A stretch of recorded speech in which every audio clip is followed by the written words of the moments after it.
Иисус Господь. Well, это будет наша первая проповедь на этом помещении.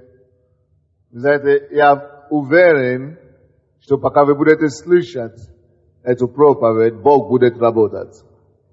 Так что, дорогие братья и сестры, готовьтесь на получать от Господа те благословения, которые вы раньше до сих пор не получали. Бог будет говорить нам, и Он будет учить нас, и будет поднимать нас выше и выше. Я проповедую сегодня на теме, насколько законно делать добро. Это вопрос вопросительного знака. Насколько законно делать добро? Насколько законно делать добро? Откройте, пожалуйста, вместе со мной Евангелие от Марка, 3 глава, с 1 по 6 стихи. Евангелие от Марка, 3 глава, с 1 по 6 стихи. «И пришел опять в синагогу, там был человек, имевший иссохшую руку, и наблюдали за ним, не исцелит ли его в субботу, чтобы обвинить его. Он же говорит человеку, имевшую иссохшую руку, стань на середину, а им говорит, должна ли в субботу делать добро или зло делать, душу спасти или погубить. Но они молчали. И возрев на них с гневом, скорбя об ожесточении сердец их, говорит тому человеку, протяни руку твою. Он протянул, и стала рука его здорова, как другая. Насколько законно делать добро? Братья и сестры, очень многие из вас, сидящие в зале, могли бы большим людям помочь, чем вы сейчас помогаете. Очень многие люди сидят в зале, которые могли бы менять жизнь людей, но вы не меняете их. Многие люди, которые сидят здесь, но другие судьбы какие-то людей зависят от вас. Но они не получают то, что им нужно, хотя вы можете им дать.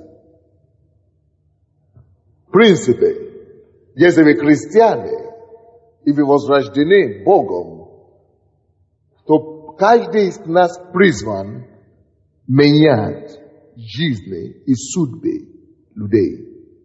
С кем бы мы ни встречались. То каждого, кого Бог приводит на наш путь, Божье желание, чтобы мы меняли их жизнь к лучшему. Но многие этого не делают. Вы знаете, по какой причине?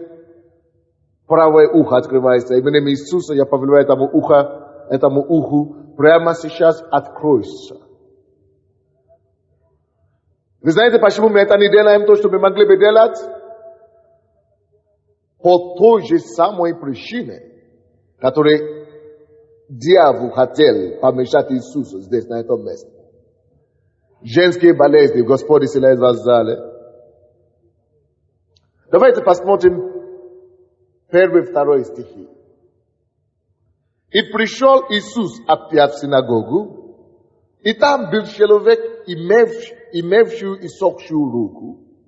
2 стих. «И наблюдали за ним, не исцелит ли его в субботу, чтобы обвинить его». Здесь, с одной стороны, мы видим человека, у кого нужда.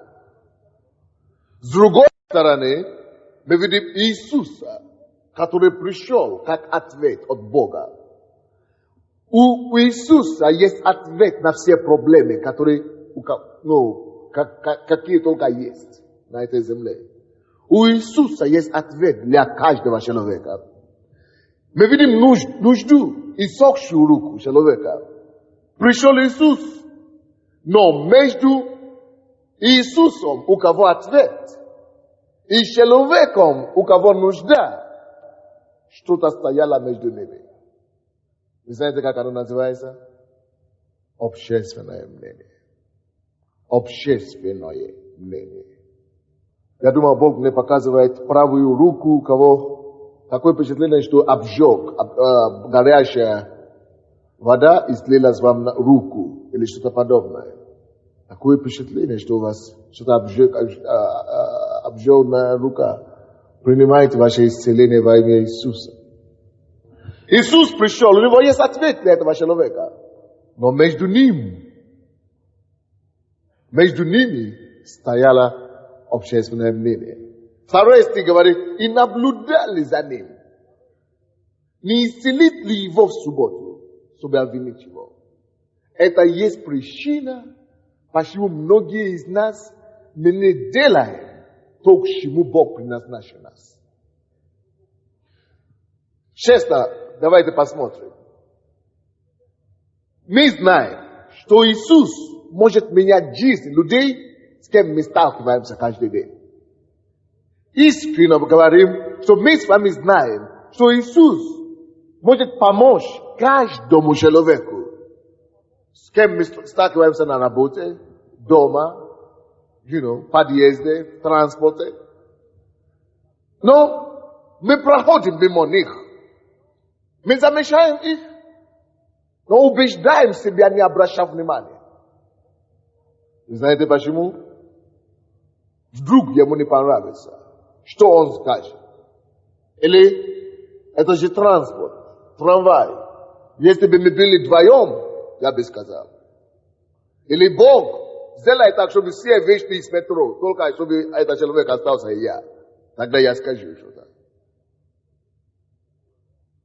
Люди с таким менталитетом, люди, которые ждут, что скажет общество или окружающие, не смогут быть использованы Богом.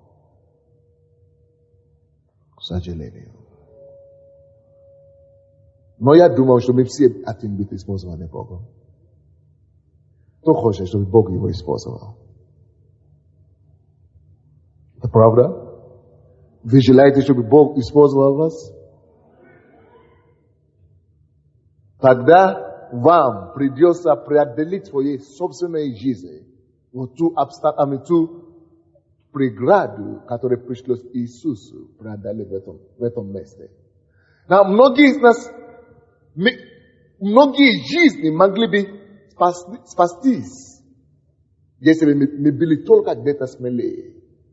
Если бы мы с вами были только где-то смелее. Женская болезнь, Бог исцеляет в этом ряду. Женские болезни. Если бы мы были только больше уделили бы внимание на то, что скажет Бог о нашем поступке, мы бы спасли много жизней. Но подумай о твоей христианской жизни. Есть люди, которые уже умерли и пошли в ад по твоей вине или по моей вине. Есть люди, которые уже пошли в ад только потому, что мы не делали то, что мы должны были делать. Но новый год, новое помещение. Бог хочет, чтобы мы исправили все то, что было. И чтобы с этого момента мы начали делать все правильно так, чтобы когда мы предстанем перед Богом, мы скажем: Господь, то, что от меня, с моей стороны зависело, я сделал. Но это нормальные события, это нормальные вещи. Общественное мнение всегда пытается связать каждого, чтобы, с одной стороны, ты не выпустил Божий потенциал, который в тебе. С другой стороны, чтобы кто-то не получил благословение, которое им вот так нужны, которые вот так нуждаются. Общественное мнение не должно мешать тебе творить добро. Насколько законно делать добро? Если это перед Богом, это законно, я должен это делать. Насколько это законно для добро? Если общество говорит, что что ты делаешь, ты фанатик. Я это буду делать, потому что перед Богом делать добро всегда законно. Насколько это законно делать добро? Когда мир будет смеяться надо мной и говорит, что куда ты попал в секту?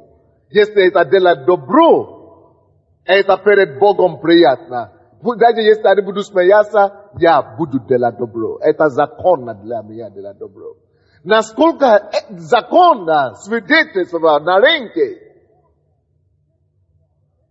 Если это законно перед Богом, это добро, я буду свидетельствовать на рынке.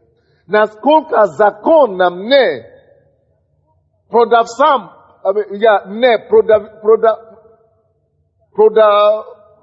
продавцу свидетельствовать покупателям в магазине, где я работаю или на работе. Если это добро ты делаешь, если это для Господа нормально и законно делать добро, для меня это законно делать добро. Даже как моим покупателям.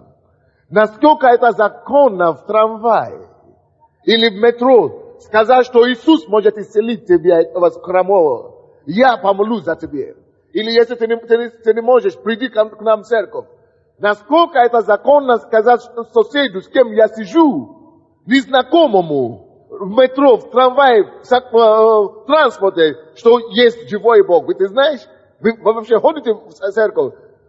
Если даже он скажет, что я такой, ты не такой, ты туда не попал, тебя купили. Если это законно перед Богом, свидетельствовать Ему и благовествовать Ему, для меня значит законно делать добро.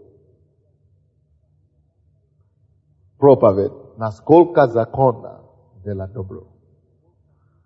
Но многие из нас, мы не думаем о законности этого дела, как с точки зрения Бога. Мы думаем, что скажет кто-то. Что есть основа нашей законности? Что есть предпосылки нам сказать, законно ли это или нет? То, что думают люди, или то, что думает Бог? Ответим. Или не слышно? То, что думают люди, или то, что думает Бог? То, что думает Бог, это для нас и есть законность. Если Бог думает, что это законно, если Бог считает, что это добро, то где бы это ни было, в каком обстоятельстве, кто-то должен от меня получить благословение это. Кто-то должен получить и принять от меня это благословение. Кто-то должен слушать мое свидетельство. Кто-то должен слушать мое приглашение. Кто-то должен... За этого человека я должен помолиться, значит. Я должен изгнать бесов с этого человека, значит. Чтобы не думали общество. Чтобы не думало общество. Чтобы не думали люди. Если это законно перед Богом, это законно перед мной. От Марка, 8 глава. Откройте, пожалуйста, 8 главу. От Марка. От Марка 8, 38.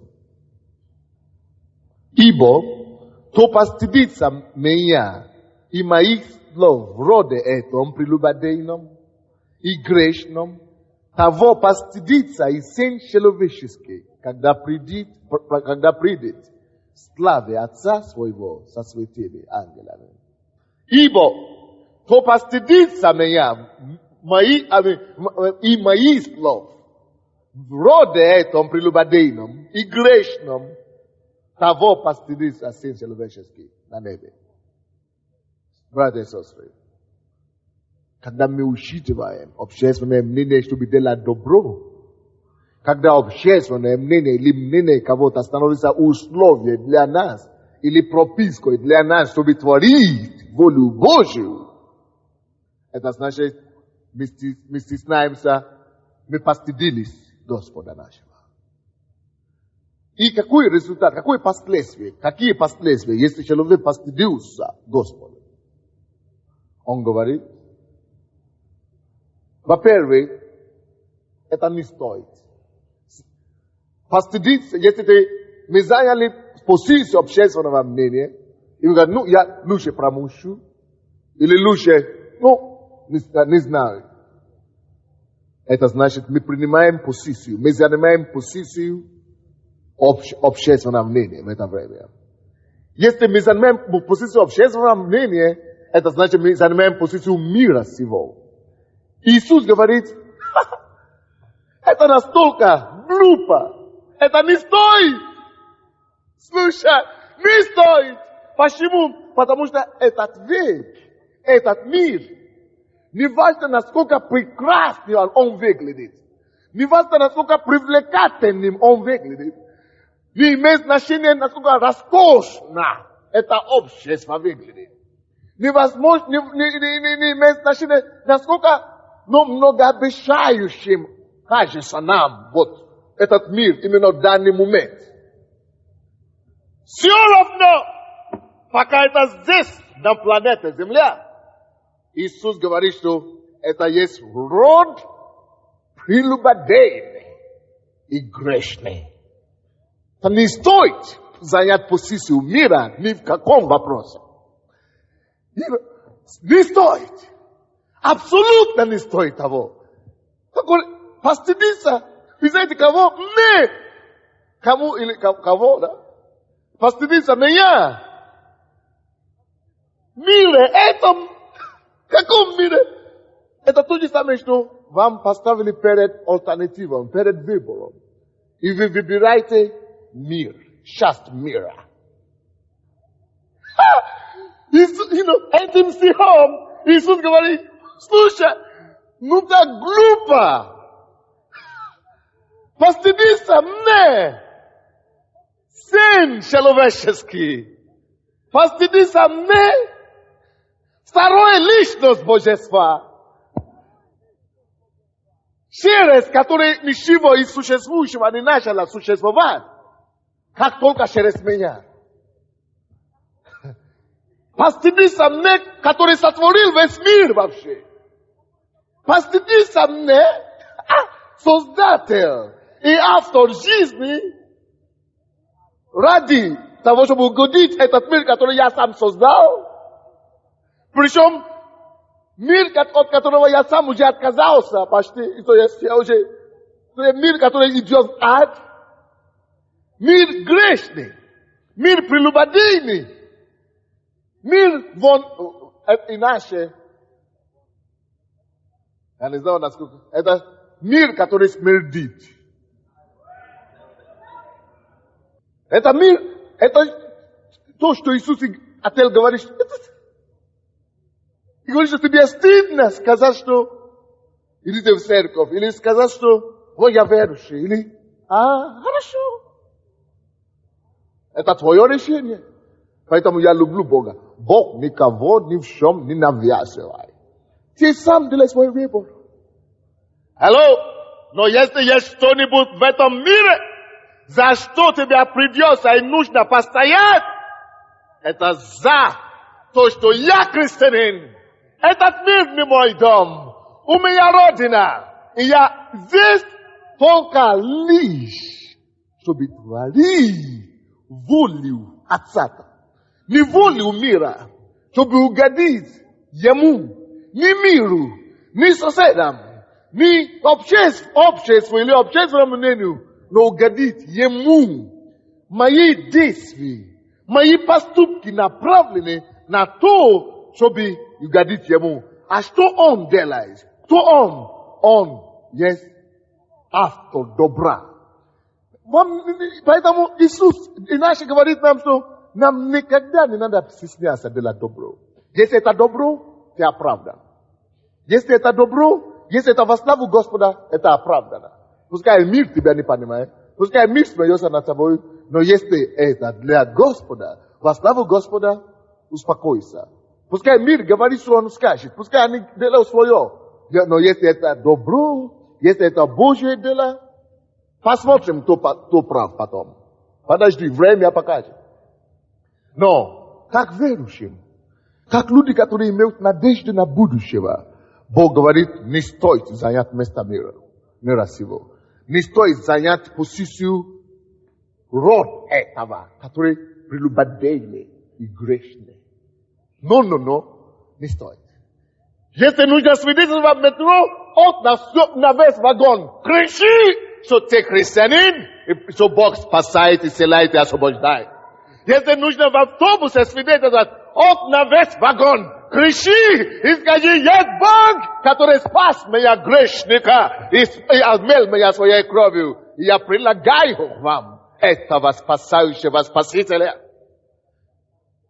Если нужно возлагать руки на людей на улице, очередь устроить.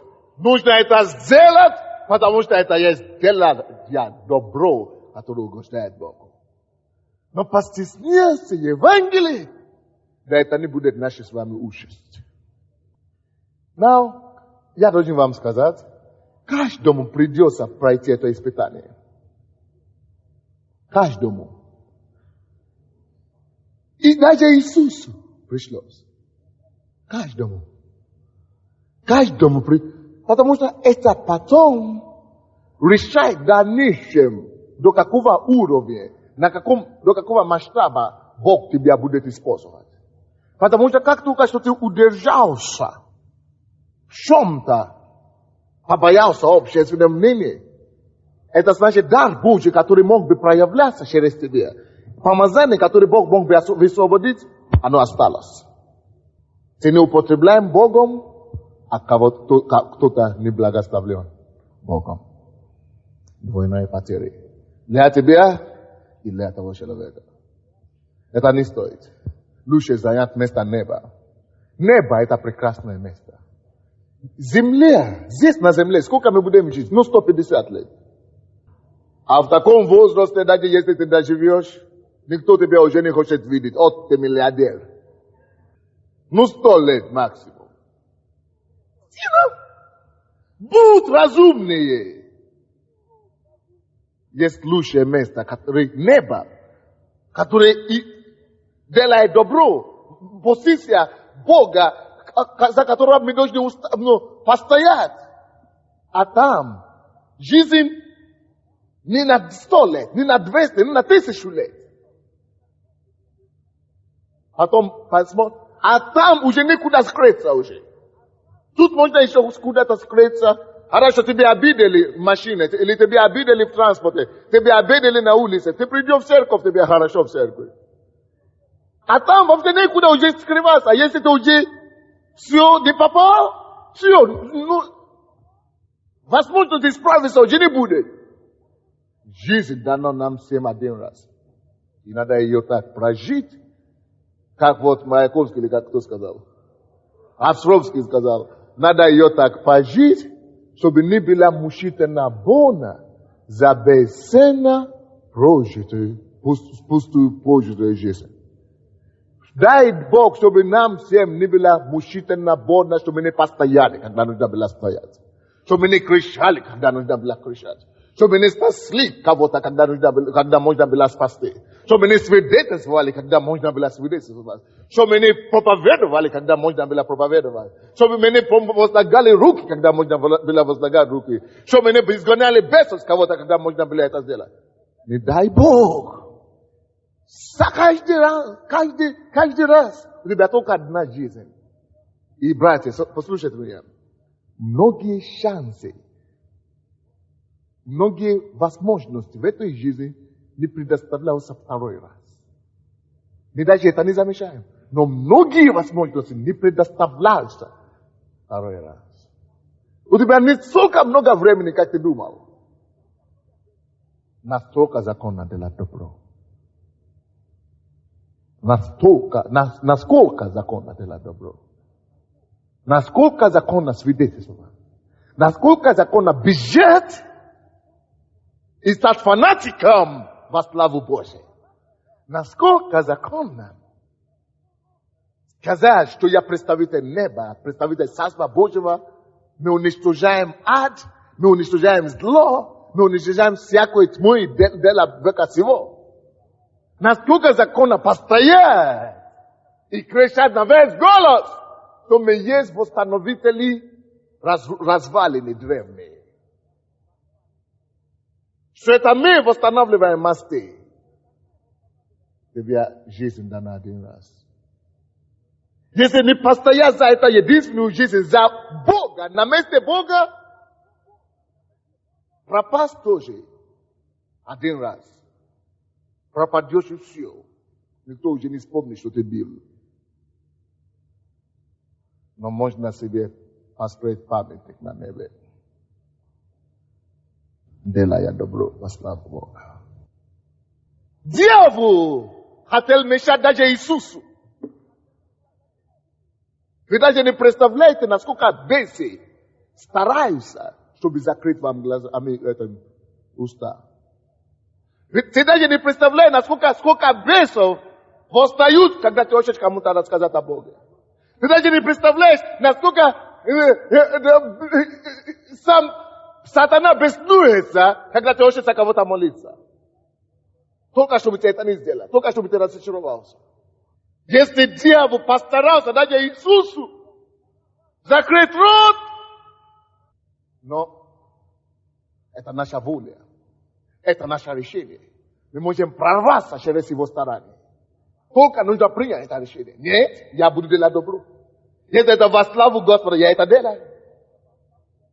Иисус, и даже его угрожала смерть. Но Иисус, он знал, кто он такой. Ему постыдиться, еще идти. Не стоит. Грешным и прелюбодейным. Вот что угодно делайте со мной. Вот что угодно. Нам надо занять место Иисуса. Быть похожим на Спасителя. Но почему это важно? Евангелие от Марка, вернитесь туда обратно. 3 главу. 2-3 стихи. И наблюдали за ним. Не исцелит ли его в субботу, чтобы обвинить его? Ты думаешь, что кто-то, нет кого-то, кто наблюдает, чтобы тебя обвинить? Когда ты начнешь говорить за Бога, может быть, остальные принимают хорошо. Да, давайте, куда это ваше приглашение, где ваша церковь? А кто-то найдется один, обязательно какой-то посланец дьявола, который говорит, это что? Это знаете, мне что-то такое. Начнут говорить, чтобы обвинить его. Это норма. Не жди, пока все выйдут с автобуса или с метро. Не жди, пока не будет обвинителя. Нет? Они были там. Они стояли. Именно на их глаза, при них, но на их зло им надо это сделать. Им на зло. Хорошо, вы здесь меня обвинить? Хорошо, ну на получите, значит. Я тем более сделаю это еще. Тем более больше закрешу. Тем более еще за больше люди буду молиться. Тем более еще будет свидетельствовать посильнее. Не жди, пока они уйдут. Сделай это в их присутствии. Сделай это в их присутствии. Общественное мнение не должно остановить нас от того, чтобы творить добро. Он же говорит человеку, им надо зло делать. Когда он заметил, что они, вот сейчас, они хотят его обвинить, он говорит, хорошо, а ты, человек, у тебя нужда есть. Подойди сюда все равно. И говорит человеку, имевшую иссохшую руку, стань на середину. А им говорит, должно ли в субботу добро делать или зло делать? Душу спасти или погубить? Но они молчали. Это вопрос, который Бог задает себе и вам, когда всякий раз вы это думаете, что никого там нет. Вы это думаете, что ваши мысли никто не понимает. Транспорт, дома, на работу и так далее. И Бог видит, что вы могли бы кому-то сказать, и вы замолчали. И Бог говорит, насколько законно делать добро или зло. Только когда мы делаем добро, находится кто-то, кто говорит, что это неприлично, вот это субботу, вот это не вовремя, вот это транспорт, вот это, значит, работа, вот это. А если покурить, всем можно на работе. Если ругаться и так далее, всем можно в транспорте. Но говорить слово правильное. Поэтому Isus zadaje ta proprio. Naskoka zakona della dobro. Ili zlo. On zna što zlo dela isa vegzde. Ni nada zakon. I subotu tož. Sve dela je dobro. Diavol gulait. To jest after zla. Diavol. Naskoka zakona dela zlo, dobro ili zlo, spрашивает Иисус. Иисус знает, что Бог стоит за добро. Мир для них всегда законно дела зло. Везде, на каждом шагу никто не спрашивает. А люди же не знают. Зло творится повсюду, не надо разрешения. Кто стоит за зло? Дьявол.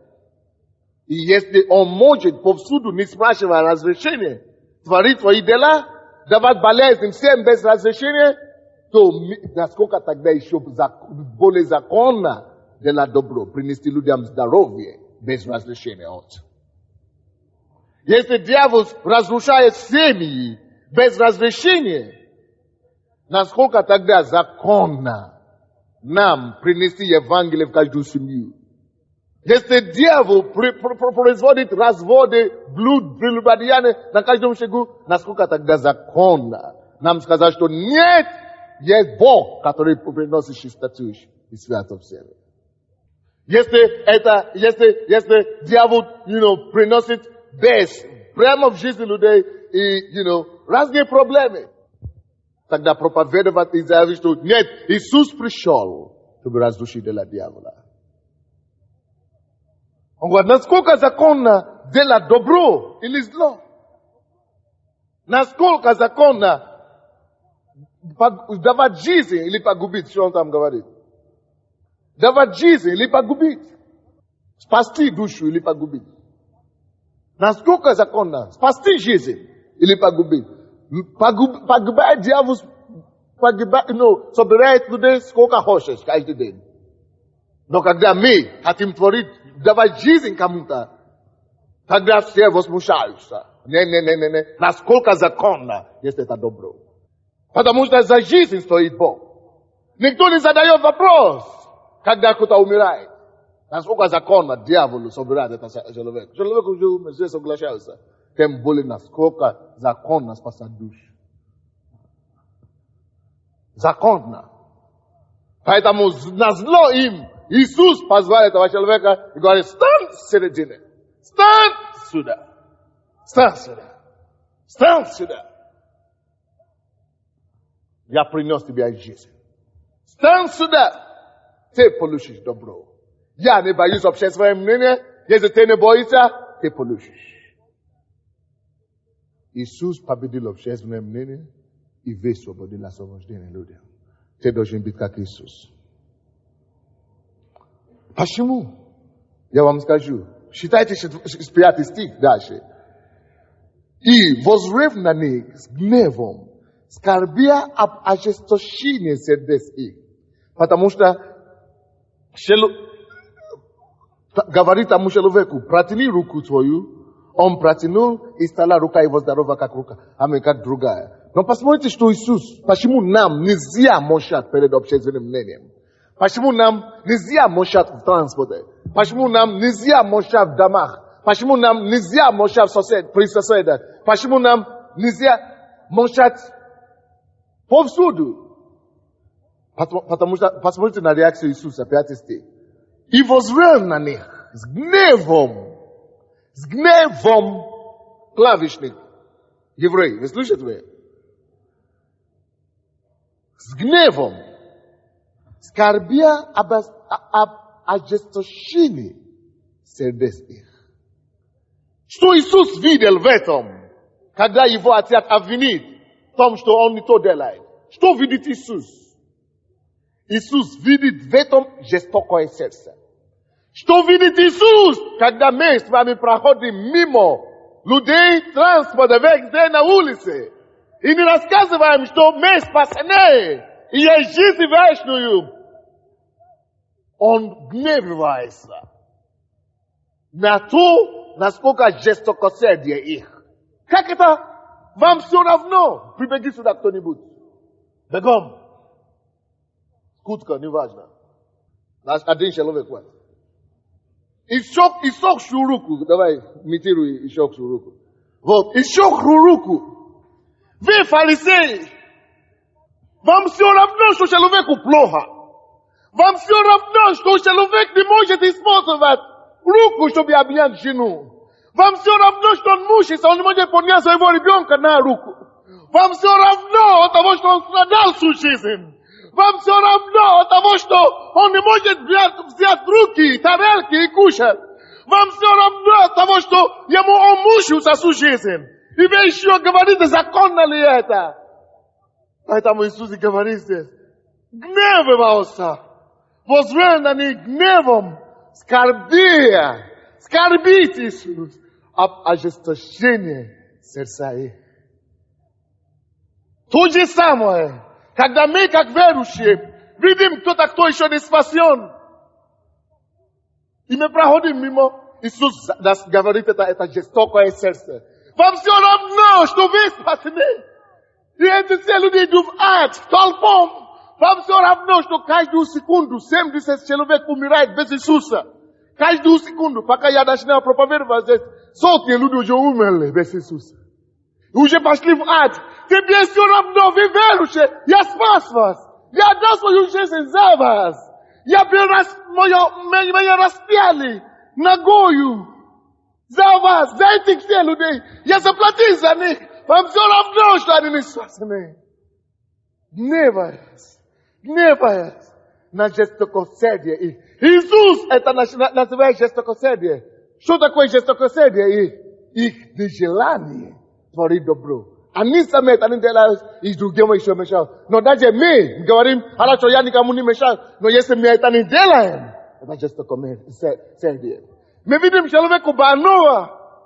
Мы говорим, ну, если бы я был пастором, если бы я был Иисус. Нет! Ты знаешь ответ. Бог есть ответ на все вопросы. Бог есть ответ на все болезни. Бог есть ответ на все поступки, но на все проблемы человеческие. Ты знаешь это. Ты проходишь мимо, как будто это не видишь. О, Иисус смотрит на них, написано. Воззрит Иисус, смотрит, говорит с гневом, скорбя. Два ощущения одновременно у Иисуса. Гнев и скорбь. Это очень редкое сочетание чувств. Чтобы одновременно гнев и другое временно скорбь. Иисус умер. Воскрес из мертвых. Чтобы те дела, которые он делал, чтобы мы могли делать. И как всякий раз, когда мы могли бы свидетельствовать, мы молчим, у него эти два чувства. Гнев и скорбь. Всякий раз, когда можно за кого-то молиться, и мы не молимся, Иисус смотрит, воззрит на нас, и у него два чувства это появляются. Гнев и скорбь. И удивляется он от жестокосердия. Тебя-то я спас, говорит Иисус. Тебя-то я нашел. Почему ты не можешь рассказать об этом этому человеку? Тебя-то кому-то рассказал. Почему ты кому-то другому не расскажешь? За тебя-то кто-то молился. Почему ты не можешь молиться за другого? О, Боже мой! Гнев и скорбь. О чем ожесточение их сердец? Человек нуждается. Иисус не может себе представить, что можно пройти мимо нуждающегося человека. Чтобы не дать какой-то прозрение, чтобы не дать какой-то свет, чтобы не дать какую-то надежду, чтобы не сказать какое-то ободряющееся слово, чтобы не протянуть руку помощи, чтобы не пригласить, не сказать ничего, чтобы сердце вообще не тронулось, чтобы сердце вообще не почувствовало, чтобы милосердие не, чтобы кровью не лилась душа. Он не может себе представить, насколько жестоко существует, насколько жестоко становится сердца людей. Братья и сестры, слушайте меня сюда. Это у мира естественное жестокосердие.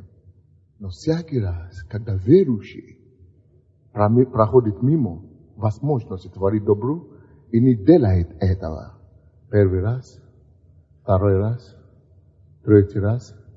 Тем чаще он проходит мимо возможности творить добро, и этого не делает, тем жестче становится его сердце. Один раз жестко стало сердце, потому что милосердия уже нет. Другой раз, счастливее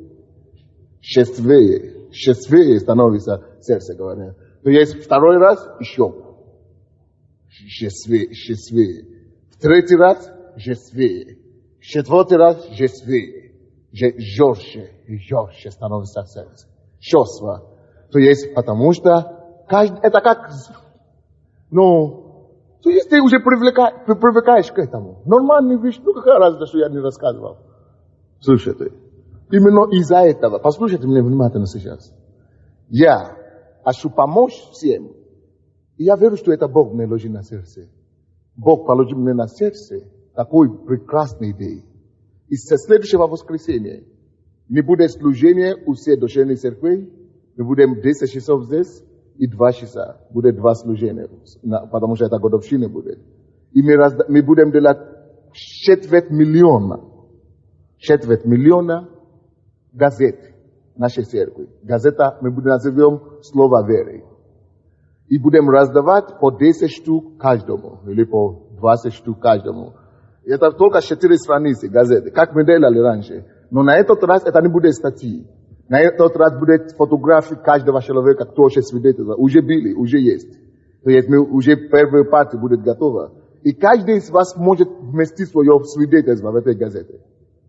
То есть каждый месяц я хочу делать 250 тысяч газет. Со свидетельствами только. Вот меня зовут Алена Николаевна, я живу в Харьковском массиве, допустим. Я пришел в церковь, я была бесплодная, но теперь меня молились, я родила сына. Вот моя фотография, вот сына, или вот свидетельство врачей, я больше не бесплодная. Или я пришел в церковь, у меня был рак, теперь за меня помолились, то, что Бог сделал для меня, Он сделает для вас. Цветной. Газета. Только свидетельство и адреса всей церкви. И мы будем по каждый месяц 250 тысяч я хочу делать. И покрывать весь город это. Пока это по вере, я это говорю, потому что нету денег на этого проекта. Но я буду это говорить в четверг. И я хочу, чтобы все были в четверг вечером, особенно. Будет 3 служения в четверг. 10, 2 и 18. 18 я буду проповедовать. Очень важно, чтобы вы были там. У меня будет обращение в церкви. Не нужно будет, чтобы кто-то мне помог, чтобы будет платить и спонсировать эту программу каждый месяц. Это будет стоить $6,000 каждый месяц, только чтобы это делать. Представляете себе 250 тысяч газет. Не дома держат, а на улице, везде на работе мы покроем Киев Евангелием.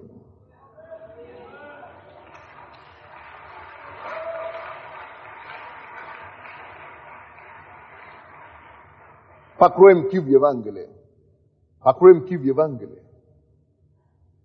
Это еще не единственное. Еще у меня целые проекты, которые Бог мне дал для пробуждения. Я молился на этой неделе. И я уверен, что Бог мне дал то, что надо для пробуждения нашего города. Даже если кто-то сказал, что не будет пробуждения, пускай у него не будет, но мы увидим пробуждение. Я знал, что делать теперь, чтобы быть пробуждение. Бог мне дал уверенность, что это будет. И в этом году, вот пророчество этой сестры, где эта сестра, которую я остановил, вот она сбудется. Бог спасет Киев, Украина. Не обижайся, что я тебя остановил, просто это было не место. Ты потом не дашь это пророчество. Действительно, Бог спасет. Бог спасет. И я знал, что делать, как пастор. Видите, Библия говорит, что Бог ничего не делает, если Он сначала не откроет своим пророкам. Если вы думаете, что Бог говорит пастору, то, поверьте это слово. Поверьте это слово, этому слову. Он говорит жестокосердие, когда мы проходим мимо возможности делать добра, и мы это не делаем. Подними свою одну руку к Богу и скажи: Господь, я больше не хочу пройти мимо. Никогда возможность творить добро. Я не хочу пройти мимо. Скажи Богу сам сейчас, без меня. Аминь. Спасибо, брат. Господь, я верю, что ты слышал эту молитву. Используй всех нас. Я прошу тебя во имя Иисуса, Господь. Как оружие размножения твоих чудес. Как оружие, как каждого из нас. Как средство. Как сосуды славы в твоей руке. Чтобы через каждого из нас распространяла твоя слава по Украине, по Киеву. Во имя Иисуса. Я заканчиваю. 1 Петра 2:9. Почему Бог требует, чтобы мы не прошли мимо возможности для добра? Братья и сестры, слушайте меня, пока вы открываете, слушайте меня внимательно. У дьявола есть его агенты. У дьявола есть его дети, которые не стесняются для злой. Братья, кто из вас смотрит, есть такая программа «Следствие» или какой-то каждый вечер «Марганот» или как это?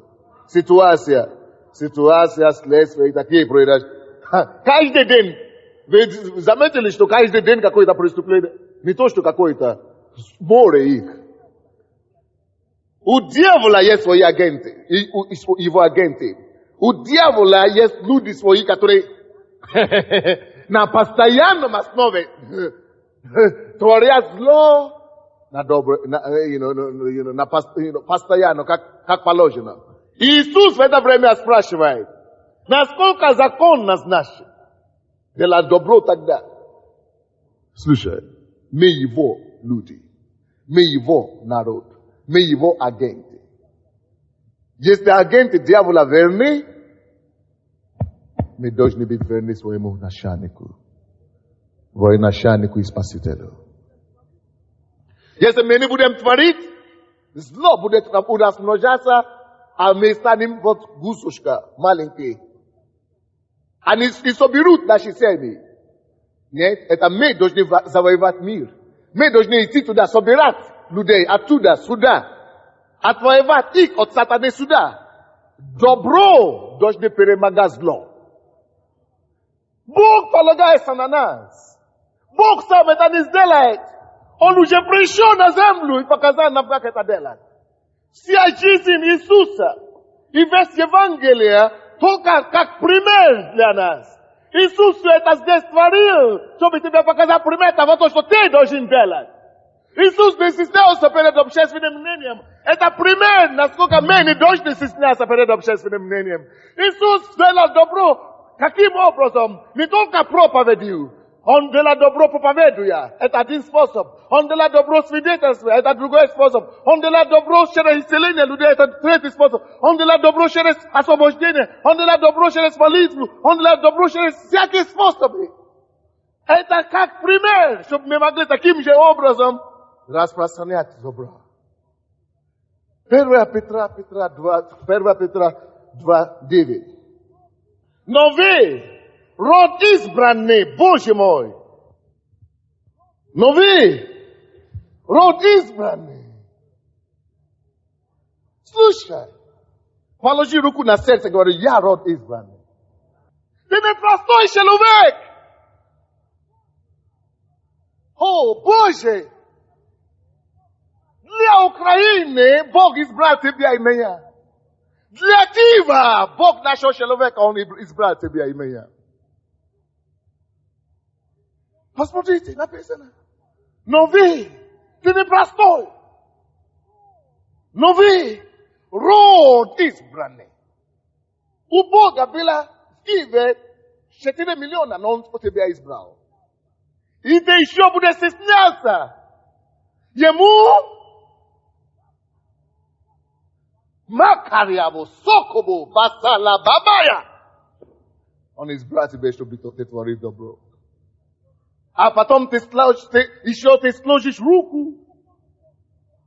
Почему тогда Он тебя избрал? Ты хочешь, чтобы Бог начал жалеть? Не дай Бог. Слушай, верь в это. Это есть Слово Божье. Прими это Слово. Поставь там твое имя. Но вы, род избранный. Я особенный человек. Бог меня избрал. Я был никем, никто. Я только работаю и жил для себя и для своей семьи. Но Бог пришел в мою жизнь. Он доверился мне. Я не ожидал такого. Но почему-то Он меня избрал. Я не лучше всех. Но Он меня избрал. Бог. Я тебе докажу, я тебя не подведу. Ты не ошибся, Господь. Да, я знаю, ты не веришь самому себе. Да, некоторые из вас даже не верите самому себе. Но Он-то тебя избрал. Он-то верит тебе. И ты не просто так. Род избранный. Слушай, ты важный. Ты важный очень. Ты очень важный. Ты особенный. Но вы, род избранный. Царственное священство. Народ святой. Люди взяты в удел. Ты говоришь, народ святой, а я не святой. Бог это знает. Не огорчайся, потому что ты не святой. Не разочаруйся, потому что ты не святой. Бог тебя все равно зовет святой. Не смущайся, что у тебя еще есть ошибки. У тебя еще есть грехи. Конечно, Бог-то это знает лучше, чем ты. Серьезно. Но все равно, тем не менее, Он же тебя не бросил. Он тебя не оставил. Он все равно полагается, и Он хочет, чтобы ты двигался. Делай то, что Он говорит. Хорошо, ты во всем недостойный. Ты даже еще не верен, чтобы жить нормально. Но зато Он говорит, ну хотя бы в одном будешь верным. Твори добро. Для этого я тебя избрал и нашел. Он не просто нас нашел и спас, и простил, потому что ему некому спасти. Кто тебе сказал? У него 5 миллиардов спасти. У него слишком много кому спасти. Но Он тебя нашел. Оправдай доверие Бога. Гордись этим выбором. Насколько законно делать добро, братья? Насколько законно делать добро? Насколько законно делать добро или зло? Насколько законно делать добро или зло? Насколько законно? Насколько полное законно? Бог оправдает нас. У нас нет причины не помогать другим. У нас нет причин не рассказать кому-то. У нас нет причин не дать кому-то надежду. У нас нет причин не обнять кого-то рукой любви. У нас нет причин не сказать кому-то слово утешения. У нас нет причин, чтобы стесняться и говорить, я не могу. Но мы можем. Он ради этого избрал нас. Он полагается на нас. Мы Его надежда. Мы Его надежда. Его нету здесь. Он на небе. Он был. Но теперь Он в тебе. Вне тебя Он не сделает. Но вы, род избранный, царственное священство, народ святой, люди взятые в удел. Люди взяты в чем? Удел. Ты взятый в удел. Ты не можешь, и я не могу уже жить так, как я хочу. Мы в уделе у Бога. Мы люди взяты в удел. Мы как в армии. Мы как военные теперь. Мы на учете. Люди взяты в удел. А ради чего же? Люди взяты в удел, дабы возвещать совершенство, призвавшего вас из тьмы в чудный свой свет. Почему Он взял нас в удел? Дабы возвещать совершенство, Его совершенство. Дабы возвещать Его совершенство. Это есть причина, почему Бог нас спас. Это есть причина, почему Он нас нашел. Поэтому он нас нашел. Люди взяты в удел, чтобы возвещать. Ты есть Божий род. Ты есть Божьи уста. Ты есть Божьи ноги. Ты есть его руки, чтобы прикоснуться к кого-то и объять их.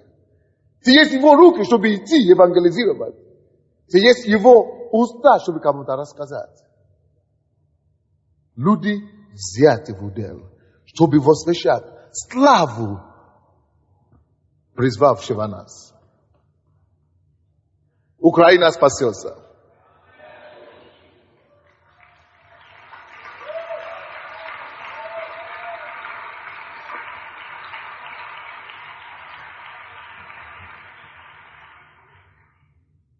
Мне нравится то, что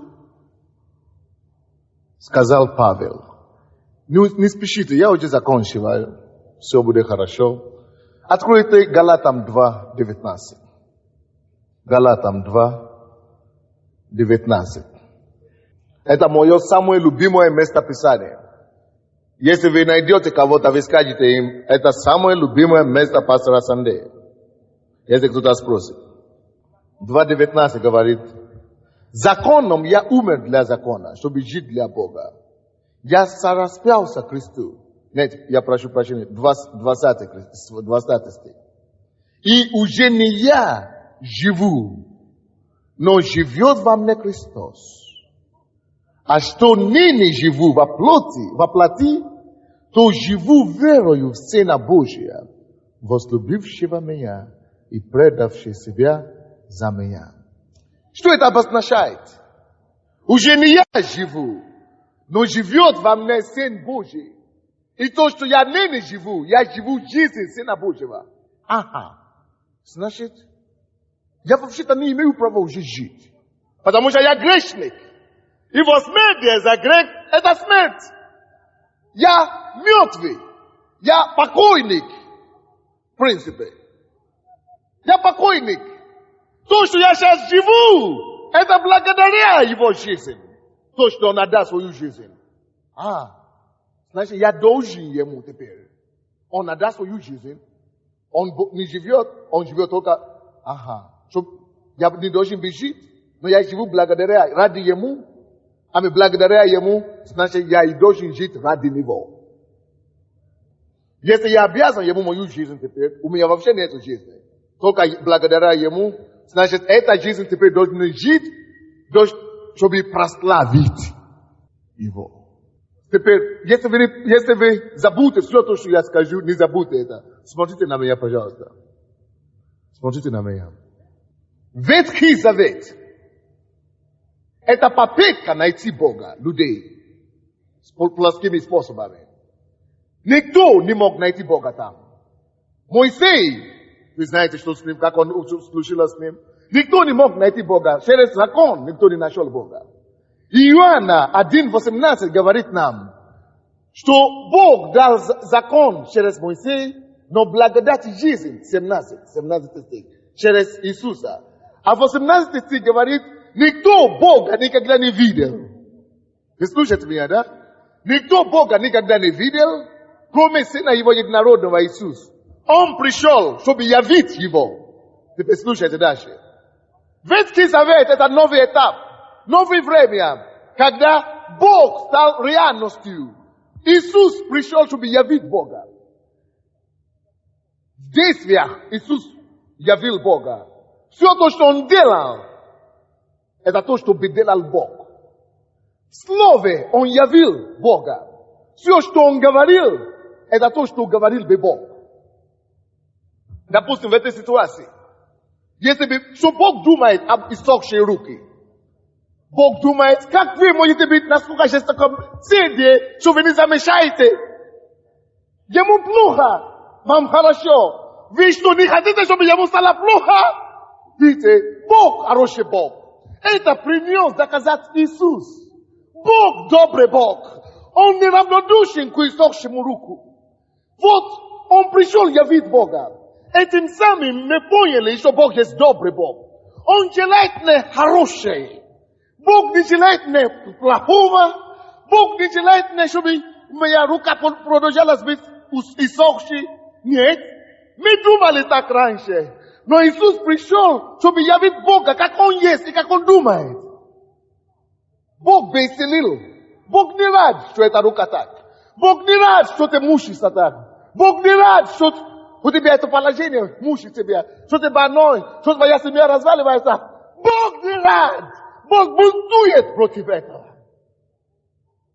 Gnevaja, iskarbija. So ljudi все равно. Людям все равно. Вот отношение Бога.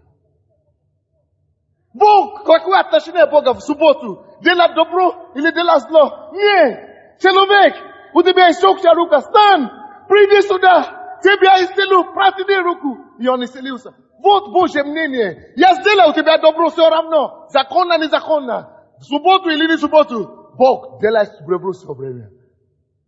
Вот это есть отношение Бога. Теперь слушайте. Это не самое интересное. Теперь самое интересное. Что Иисус ушел? Иисус пришел показать нам, как Бог думает, как Он мыслит. Но Его уже нет. Иисус показал нам, каким Бог может быть в плоти. И ушел, чтобы теперь не Иисус продолжал показать нам, какой Бог. Чтобы теперь мы, когда Он живет в нас, уже воплоти продолжать показать миру, каков Бог. Мир должен знать, что Бог не жестокий Бог. Мир должен знать, что им не надо бояться Бога. Мир должен знать, что вот, ты должен знать, как Бог выглядит, я тебе покажу. Поэтому мы любим людей, потому что Бог любит людей. Поэтому мы делаем добро людям, потому что Бог хочет им добра. Мы теперь показываем Бога человеческой плоти. Все мы, поэтому Иисус живет в нас и вошел в наше сердце. Вот миссия наша – показать Бога, Божье отношение к событиям, Божье отношение к жизни. Реагировать на ситуации, как Бог бы реагировал. Помогать людям, потому что Бог хочет им помочь. Сложно, да? Сложная теория. Понятно? Поэтому он говорит, что вы род особенный. Бог особенно избрал нас. Вы род избранный. Он избрал нас специально, чтобы возвещать Его славу. Вот цель. Чтобы Его показать. Бога демонстрировать. Бога явить людям. Это не наша жизнь уже. Мы умерли. Мы получили Его жизнь. Мы живем Его жизнь. Поэтому мы живем Его жизнь так, как Он бы жил. Чтобы явить Его славу. Твоя жизнь должна иметь эту цель. Если ты делаешь бизнес, яви Бога там. Если ты рабочий, или врач, или учитель, яви Бога там. И когда мы читаем Библию и Новый Завет, мы видим так, как мы видим жизнь Иисуса. Как Бог реагирует, как Иисус реагирует, чтобы мы знали, как не реагировать. Вот поэтому мы говорим, что Бог говорит нам через Библию. Как не поступать, как не себя вести. Я вижу в Его поступках. Как не говорить, я вижу в Его словах. Как не поступать, я вижу в Его действиях. И поэтому сегодня я, как старший пастор, я хочу разгневаться на всякие иссохшие руку на этом месте. Может быть, у тебя иссохшая не рука, но здоровье. Жизнь потечет по этой иссохшему телу. Может быть, у тебя иссохшая, работа. Жизнь Божья потечет на эту работу. Может быть, у тебя иссохшая семья. Жизнь Божья принесет жизнь туда. Может быть, у тебя есть... Музыканты быстренько туда. Поэтому две молитвы. Одна молитва совершает вы, что Господь законно для меня делать добро. Всегда для меня будет законно делать добро. Угодить тебя всегда будет приоритетом для меня. Угодить тебя делать добро, спасти кому-то рассказать, кому-то пригласить, всегда будет приоритетом для меня. В этом веке прелюбодейном, в этом веке грешном я не спастижусь тебе. Я буду стоять за тебе. Я буду заявить и занять твое место. Встаньте и молитесь. А вторую часть молитвы я совершу для вас. Встаньте и скажите: Господь, законно делать добро мне. Законно делать добро. Законно. Я буду творить добро Твоим именем. Я буду творить добро. Я буду творить добро, Господь. Я буду творить добро, Господь. Закрой свои глаза. Потихонечку поговори лично с Богом. И скажи ему: да, Господь. Ты меня вызвал. Ты род избранный. Поверь этому слову. Поверь Богу, что ты действительно род избранный. Народ взятый в удел. Ты взят в удел Богом, чтобы возвещать славу, чтобы возвещать Его славу, чтобы явить Бога людям, каков Бог на самом деле. Скажи Богу: я никогда не буду молчать больше. Я больше не буду молчать. Я больше не пройду мимо. Не пройду мимо. Я все. Господь, Ты имеешь весь меня. Ты имеешь все меня, Господь. Отдаю Тебя. Моя жизнь уже не твоя жизнь. Это уже твоя жизнь, Господь. Возьми эту жизнь. Используй эту жизнь. Так, как Ты хочешь. Используй. Используй. Используй! Поговори с Богом. Поговори с Богом. Поговори с Богом. Поговори с Богом. Поговори с Богом.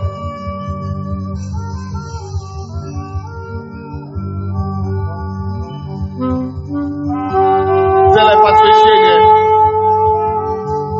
Сделай посвящение Богу. Скажи: Господь, все, возьми меня. Я буду делать Твое дело. Я буду творить добро. Пускай Твоя сила течет через меня. Твоя энергия пускай течет через мое тело. О, Твое милосердие пускай течет. Твое сострадание пускай течет. Твоя любовь пускай течет. Твоя жизнь пускай течет через меня. Течь через меня. Я буду возвещать Твою славу. Буду возвещать Твою славу.